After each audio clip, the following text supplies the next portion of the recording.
L'école est le meilleur cadre d'expression des talents et de développement des compétences des jeunes et étudiants. Pour ces vacances 2024, de juillet à août, la télévision togolaise vous offre à travers l'émission Débat Éducation des émissions sur des exercices prestigieux d'art oratoire par les étudiants autour des valeurs telles que la gouvernance. Chaque décision et chaque action doivent être empreintes de réflexion et de sagesse. L'éthique, la transparence. Ces exercices de communication thématique préparent les jeunes à se valoriser et savoir se défendre dans la vie. Quant aux conférences d'actualité, les apprenants échangeront avec les spécialistes sur des thématiques, la culture de l'excellence, l'orientation scolaire. J'aimerais embrasser la carrière d'entrepreneur. À chaque fois qu'on demande aux élèves quel métier aimeriez-vous faire après le BPC, baccalauréat, etc., ils essayent de donner ces métiers grandiloquents. Rendez-vous sur la télévision togolaise dans l'émission Débat Éducation de juillet à août 2024 avec Marcel Toyi. Débat Éducation, c'est chaque mercredi sur la télévision togolaise à 15h, rediffusion à 23h30. Nous avons eu à instituer le concours d'éloquence qui a lieu chaque année au sein de l'école. Ce concours-là a pour objectif d'offrir à nos élèves un cadre pour s'exprimer. Pourquoi? Parce que, comme nous avons l'habitude de le dire, au sein de l'ESAM, nous faisons non seulement de la formation, mais aussi de l'éducation. Et l'éducation prend en compte les différentes dimensions de la personne humaine. Et en ce sens-là, nous avons estimé important pour nos élèves, au-delà des connaissances qu'ils acquièrent dans le cadre de leur formation, de développer des compétences en communication, communication orale et communication devant un public. Il est important de communiquer, de savoir communiquer et de bien communiquer. Parce que la communication, en fait, c'est l'outil qui est à notre disposition pour partager nos idées, mais aussi pour argumenter, convaincre et susciter l'adhésion des autres aux idées que nous défendons. Et donc, c'est l'occasion, à travers ce concours d'éloquence-là, d'équiper nos élèves pour pouvoir faire cet exercice, de prendre la parole, de défendre des valeurs, parce que notre concours s'inscrit aussi dans un cadre. Voilà. Donc, au sein de l'école, nous avons une quarantaine de valeurs et c'est l'occasion, à travers ce concours d'éloquence, d'offrir à nos élèves l'opportunité de réfléchir sur les différentes valeurs de l'école, à prendre en compte dans leur formation et au-delà de ça, d'exposer le fruit de leur réflexion devant un public.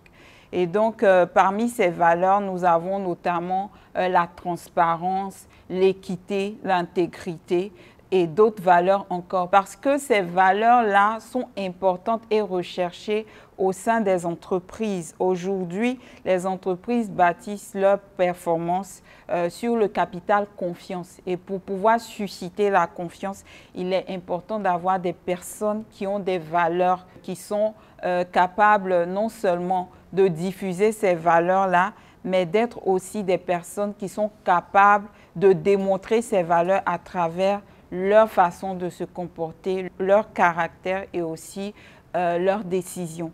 Donc, c'est en ce sens que nous avons estimé important, utile et nécessaire pour nos élèves de faire cet exercice du concours d'éloquence. Au-delà de cela, c'est l'occasion aussi de partager avec le public qui vient assister à ce concours-là chaque année les différentes valeurs, la vision de l'école, pour que, au-delà de cela, chacun puisse être impacté et transformé positivement en société.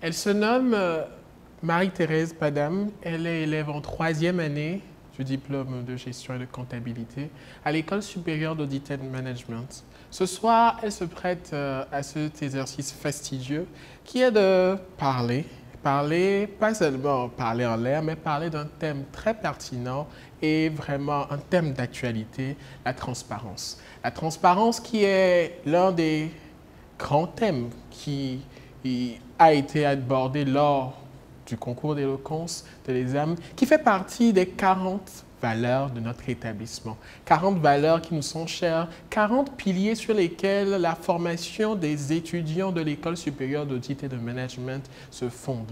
Chaque année, 10 élèves choisis scrupuleusement se prêtent à l'exercice de défendre l'un de ces thèmes.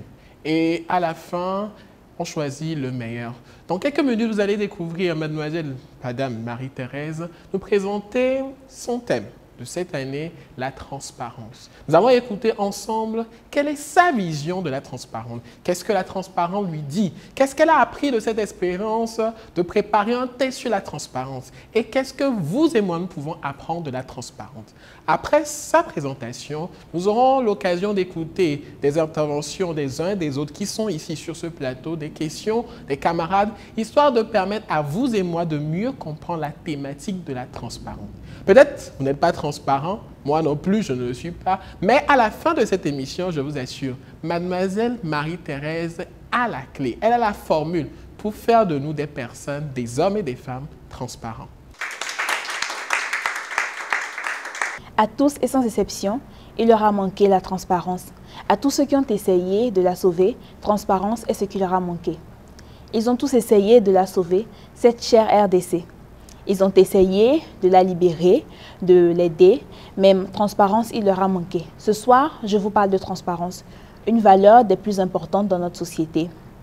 Et pour parler de transparence, j'ai choisi de vous en parler au travers d'un sujet qui me tient tout particulièrement à cœur, la transparence envers nos actions, envers nous-mêmes et envers les autres. Pour vous parler de transparence, 2 étapes importantes, les raisons du manque de transparence et les moyens d'y remédier. Daniel Goleman a dit un jour que la transparence n'est pas seulement une question de visibilité, mais aussi une question de responsabilité.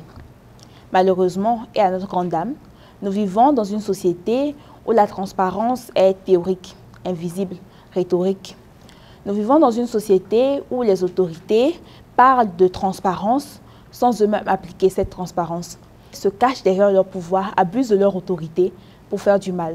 Ils réclament transparence sans connaître le sens profond et réel de ce mot. Ils parlent de transparence sans que transparence ne puisse soulager les maux dont ils sont la principale cause.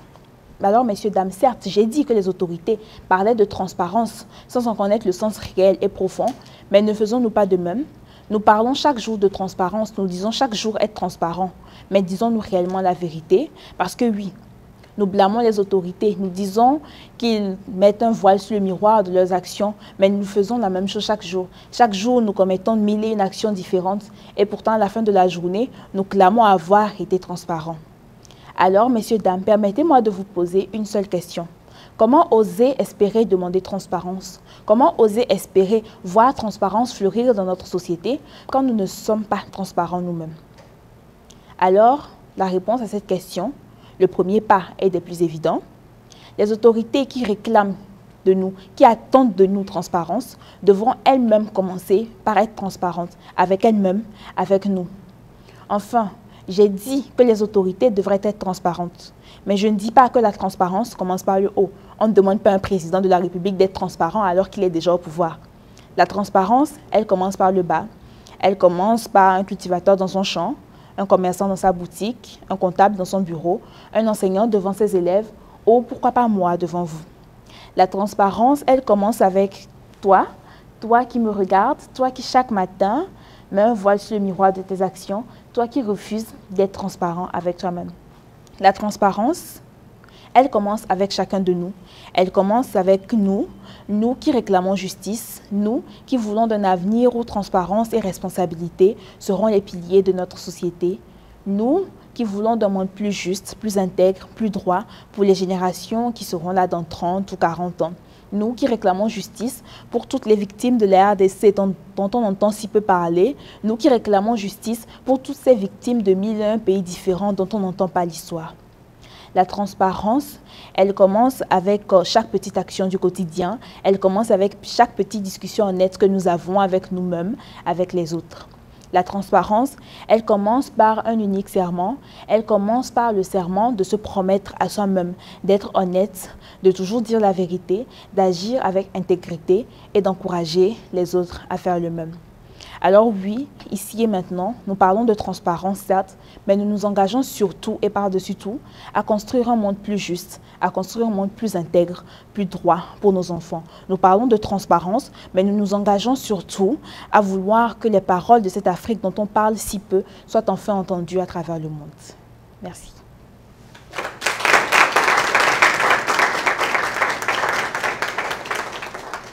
Quelle prestation! Quelle élégance, quelle prestance, ou dois-je dire, quelle transparence. Mesdames et messieurs, je vous demande de faire de tonnerre d'acclamation pour notre chère Marie-Thérèse.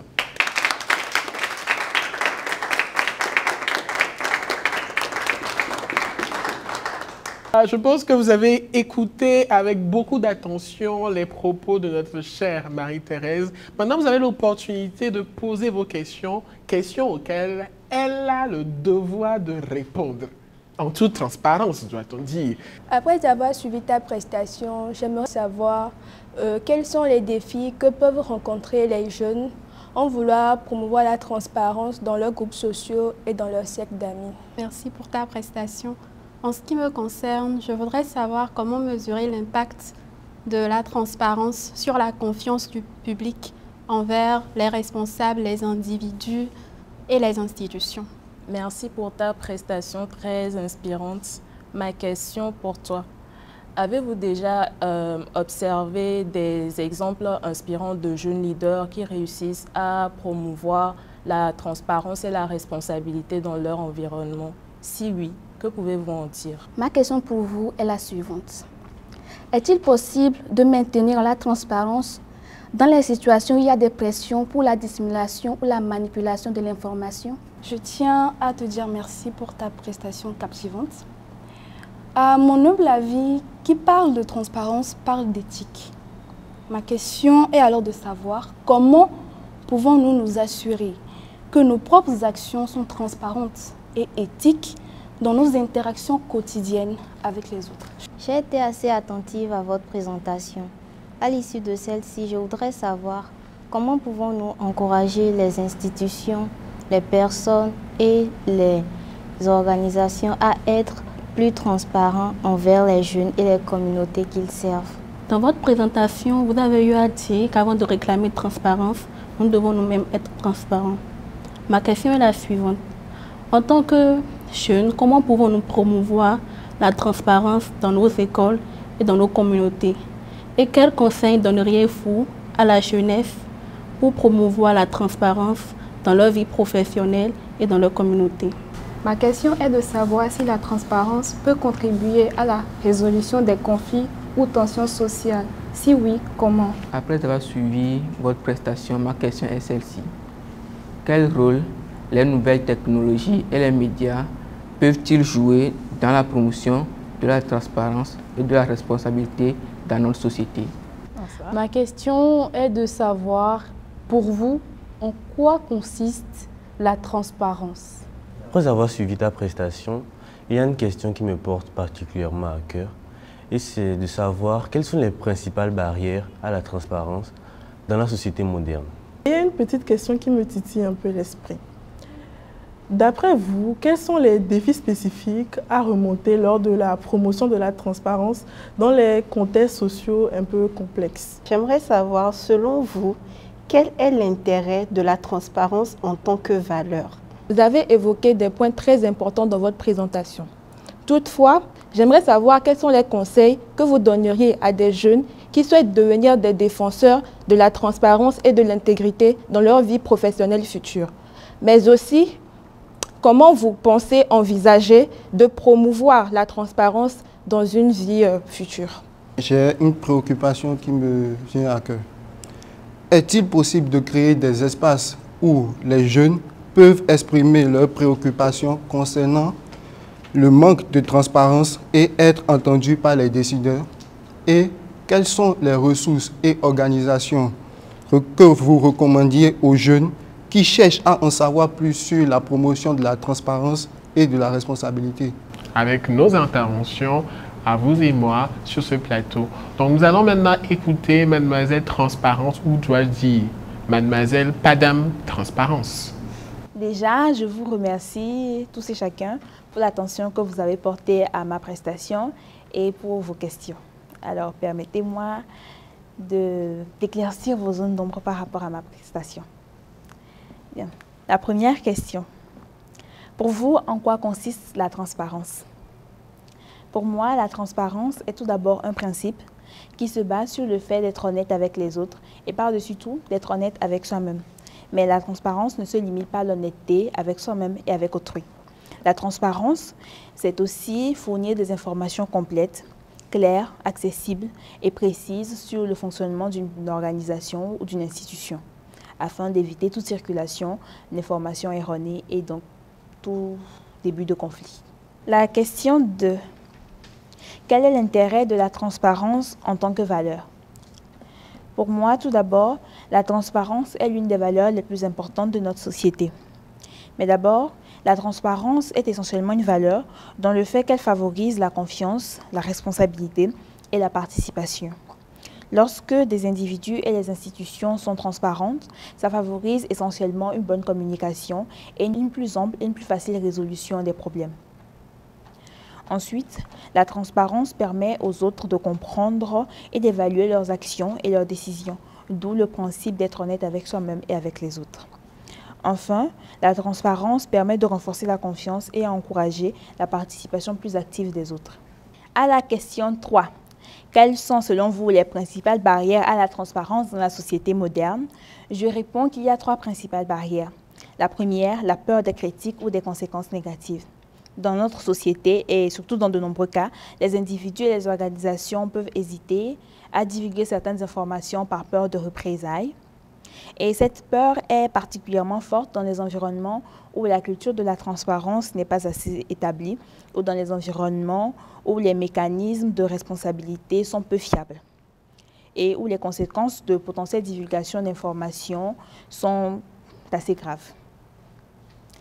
Ensuite, la seconde barrière à la promotion de la transparence est le désir de contrôler l'information et l'image.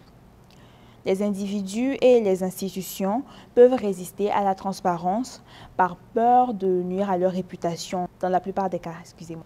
En limitant l'accès à l'information, ces organisations ont la possibilité de manipuler à leur souhait la perception des personnes qui reçoivent les dites informations, ainsi donc empêcher toute promotion de la transparence. Et enfin, la dernière barrière est les structures de pouvoirs inégales. Dans cette société, il y a une grande différence de pouvoir entre ceux qui détiennent les informations et ceux qui demandent les informations. Il est tout naturel que ceux qui détiennent les informations aient l'autorité et donc empêchent la divulgation d'informations qui pourraient nuire à leur autorité, à ceux qui ont besoin de ces informations. À la question 4, qui est comment peut-on mesurer l'impact de la transparence sur la confiance du public envers les institutions, les responsables et les individus? Je vous répondrai que l'impact de la transparence peut être mesuré grâce à 3 méthodes. Les enquêtes d'opinion, les études de cas et les analyses comparatives. Les enquêtes d'opinion se basent sur le principe de l'obtention d'informations sur les perceptions et les attitudes du public à l'égard de la transparence et de la confiance. Ces enquêtes peuvent être menées à différents moments et à différents contextes pour suivre les tendances de la transparence et de la confiance. Ensuite, les études de cas peuvent être menées pour connaître l'influence de la transparence sur la confiance, parce qu'on sait que transparence et confiance sont de pair. Si la transparence règne, la confiance règne également. Alors, pour les études de cas, elles permettent d'examiner des situations spécifiques dans lesquelles la transparence a été accrue ou réduite. En comparant les résultats de différentes études, il est possible d'identifier les tendances et les modèles de l'impact de la transparence sur la confiance. Et enfin, la troisième méthode, les analyses comparatives. Les analyses comparatives se basent sur le principe de prendre des échantillons de pays, de régions ou de secteurs et d'analyser les facteurs qui influencent la transparence et la confiance. Et ces facteurs sont notamment la qualité des institutions, le climat socio-politique et la stabilité de l'économie. Et donc, en faisant une analyse comparative dans différents pays, dans différents secteurs et dans différentes régions, on mesure l'impact de la transparence sur la confiance des individus. À la question 5.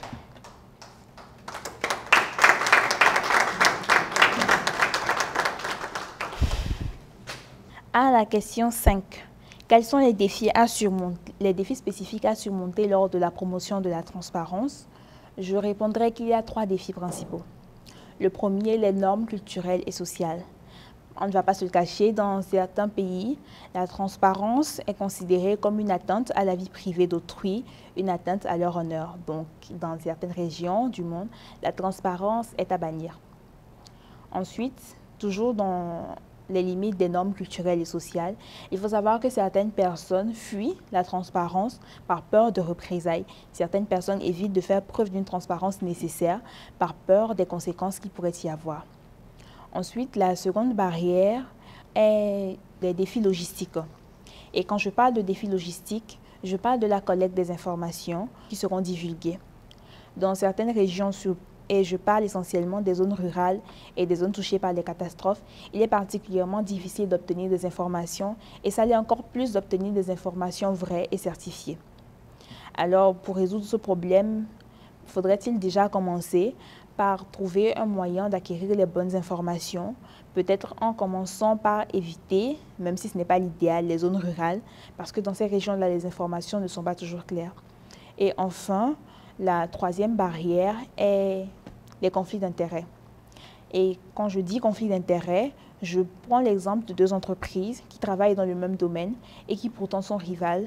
Une information qui pourrait leur porter préjudice risquerait d'être divulguée et pour ça, ils se refusent toute transparence pour ne pas porter atteinte à leurs intérêts personnels. À la question 6, comment pouvons-nous encourager les organisations, les institutions à être plus transparents envers la communauté qu'ils servent? Je répondrai qu'il faut tout d'abord promouvoir une culture de la transparence. La transparence doit être considérée comme une valeur des plus importantes pour ces organisations à l'égard des jeunes. La transparence doit être dans chaque activité qu'ils font, dans chaque pas qu'ils font à l'égard de ces jeunes et de cette communauté. Deuxièmement, il faudrait encourager la participation des jeunes dans les actions des communautés. Les jeunes devraient être inclus dans les décisions, dans les processus décisionnels qu'ils prennent pour leur intérêt. Et enfin, l'utilisation des nouvelles technologies serait des plus importantes. Nous sommes au XXIe siècle et aujourd'hui, la nouvelle technologie est la source de toutes choses. Alors, les nouvelles technologies pourraient être utilisées pour faciliter la diffusion des informations. Certes, faciliter la diffusion des informations, mais pas diffuser les mauvaises informations. Parce qu'aujourd'hui, il est tellement facile de diffuser de mauvaises informations et de provoquer des problèmes. À la question 7. Quels sont les défis spécifiques que les jeunes peuvent rencontrer lorsqu'ils essaient d'encourager la transparence au sein de leurs groupes sociaux et de leur cercle d'amis? Je répondrai que les principales difficultés que ces jeunes peuvent rencontrer sont essentiellement le manque de pouvoir et d'influence et la crainte des représailles. Pour le manque de pouvoir et d'influence, je vous dirais qu'aujourd'hui, les jeunes n'ont pas le pouvoir, n'ont pas l'autorité qu'il faut pour divulguer les informations. Ceux qui ont les informations sont au-dessus et les jeunes en dessous. Et ceux qui ont les informations gardent le pouvoir et toute l'autorité, ce qui fait que les jeunes sont incapables de diffuser les informations qu'il faut pour le bien de tous et donc de promouvoir la transparence. Et par-dessus tout, la crainte des représailles. Nous ne sommes pas dans un régime dictatorial, mais nous savons qu'aujourd'hui, avant de diffuser une information, il faut penser aux conséquences que cette information pourrait avoir, savoir pourquoi on la diffuse, quelles conséquences elle aurait avant de diffuser cette information.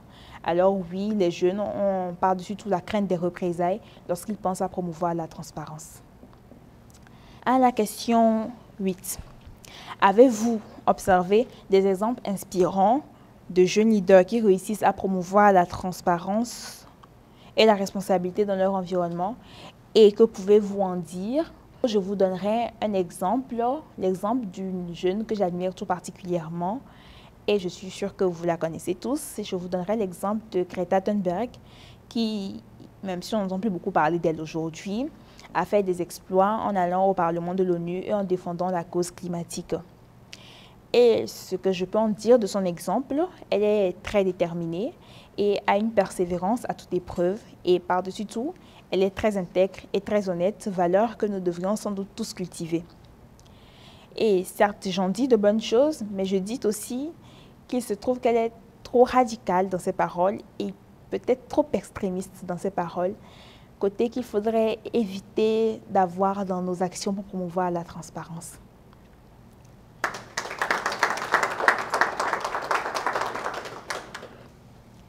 À la question 9, comment pouvons-nous, en tant que jeunes, contribuer à promouvoir la transparence dans nos écoles et dans nos communautés? Et quels conseils je donnerais aux jeunes générations pour promouvoir la transparence dans leur communauté et dans leur vie personnelle?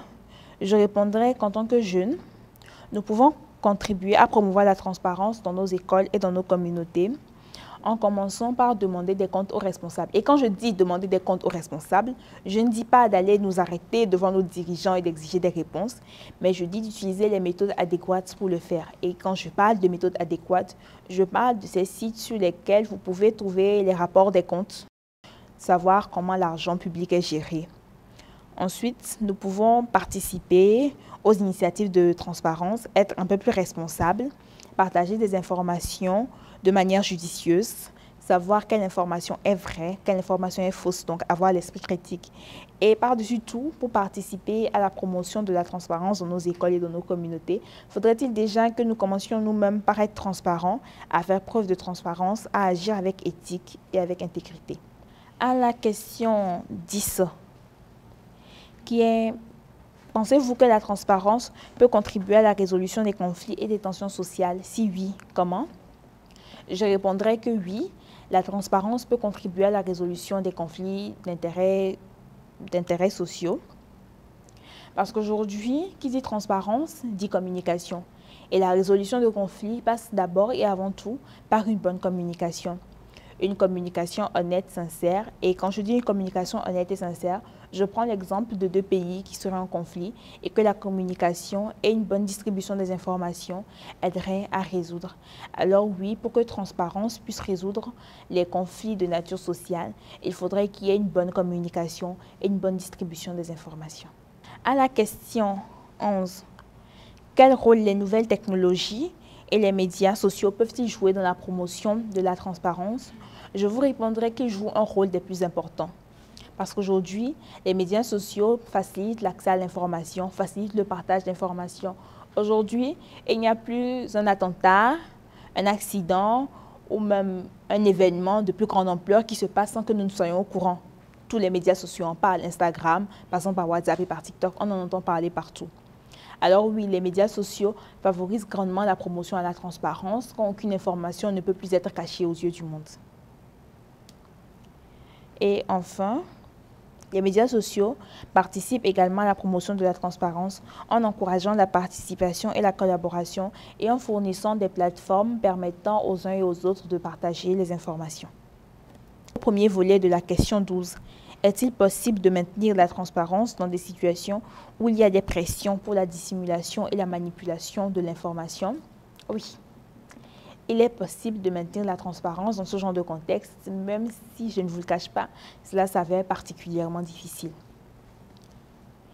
Ensuite, le second volet de la question 12, comment pouvons-nous nous assurer que nos propres actions et nos attitudes sont transparentes et éthiques dans nos interactions quotidiennes avec les autres? Pour la réponse à cette question, je vous dirais qu'il est particulièrement difficile de le faire, mais comme je l'ai dit dans ma présentation, la première chose des plus importantes, c'est de nous faire le serment que nous agirons avec intégrité, avec honnêteté et avec droiture. Alors oui, nous assurer que nos actions et nos interactions seront transparentes, c'est nous assurer que nous serons honnêtes avec nous-mêmes et avec les autres.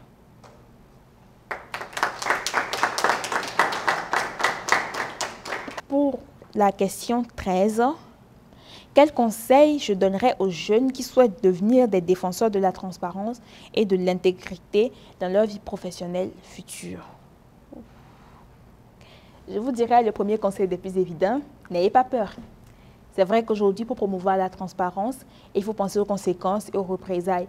Mais s'il faut avoir peur pour chaque petite action qu'on fait, pour chaque petit pas qu'on fait vers la promotion de la transparence, on n'arrivera jamais à rien. Ensuite, pour promouvoir la transparence, il faudrait chercher toute occasion de collaborer. Et collaborer pas avec n'importe qui, collaborer avec des personnes qui partagent les mêmes valeurs que nous, qui partagent les mêmes idéaux que nous. Et si vos idéaux sont transparence, honnêteté et intégrité, collaborer avec des personnes qui partagent les mêmes valeurs pour promouvoir au mieux la transparence. Enfin, pour vous aider, je vous dirais de continuer à sensibiliser les gens, à vous sensibiliser vous-même et à sensibiliser les gens sur l'importance de la transparence dans notre société. À la question 14. Est-il possible de créer des espaces où les jeunes peuvent exprimer leurs préoccupations concernant le manque de transparence et être entendus par les décideurs? Oui, il est tout à fait possible de le faire et des espaces comme cela existent déjà. Je vous parlerai notamment du site web du groupe Transparency International qui permet aujourd'hui aux jeunes de se renseigner sur les différentes initiatives qu'ils pourraient prendre pour promouvoir la transparence à tous les niveaux de la société. Et pour la création d'espaces où les jeunes pourraient parler de transparence, il faudrait utiliser les médias sociaux comme je l'ai dit précédemment, créer des groupes où les thématiques seraient transparence, intégrité et toute autre valeur qui concorde avec la transparence. Des groupes où les administrateurs auraient pouvoir de gérer toute parole et toute information qui circule dans le groupe de discussion. Pour la réponse au second volet de la question 14, quelles ressources ou organisations recommanderiez-vous aux jeunes qui cherchent à en savoir plus sur la promotion de la transparence et la responsabilité? Je vous parlerai des organisations, des sociétés civiles et des différents sites web qui favorisent la promotion de la transparence dont je vous ai parlé tout à l'heure, notamment le site de la Transparency International. Il est intéressant de voir des jeunes discuter d'un sujet aussi pertinent que la transparence. Aujourd'hui, nous entendons sur les médias sociaux, on parle de lanceurs d'alerte, de transparence dans la gouvernance, etc. Et c'est intéressant pour nous, jeunes gens, de discuter de cette thématique-là d'ores et déjà, histoire de nous préparer pour l'avenir sur ces sujets qui nous intéressent, qui nous concernent. Je ne sais pas si certains ont des apports à faire sur les réponses que notre experte, mademoiselle ou madame Transparence a fait. Mais je pense que chacun de nous pourrait donner une ou deux phrases pour ajouter par rapport à ces différentes questions, à toutes ces réponses-là qu'elle a données. Je ne sais pas. Ce soir, nous avons écouté un brillant exposé sur la question de la transparence. Notre experte, mademoiselle Madame Marie-Thérèse, alias Mademoiselle Transparence, s'est livrée à cet exercice fastidieux de répondre après sa prestation aux questions de nos chers camarades sur la thématique qu'elle a exposée. Ce soir, j'ose espérer que chacun d'entre nous, et surtout vous, téléspectateurs, vous avez pu prendre bonne note, acquérir de nouvelles connaissances sur la question de la transparence. Aujourd'hui, plus que jamais, nous avons besoin d'être éduqués à la transparence. Des pistes ont été données, des apports de solutions, des travaux ont été faits pour que cette émission puisse vous apporter un plus. J'ose espérer que vous avez gagné en connaissance, vous avez gagné en information et surtout que vous êtes devenu beaucoup plus transparent à la fin de notre présentation. C'était juste le premier épisode. Nous vous retrouvons très bientôt avec de nouvelles valeurs et surtout dans la transparence. Je vous remercie.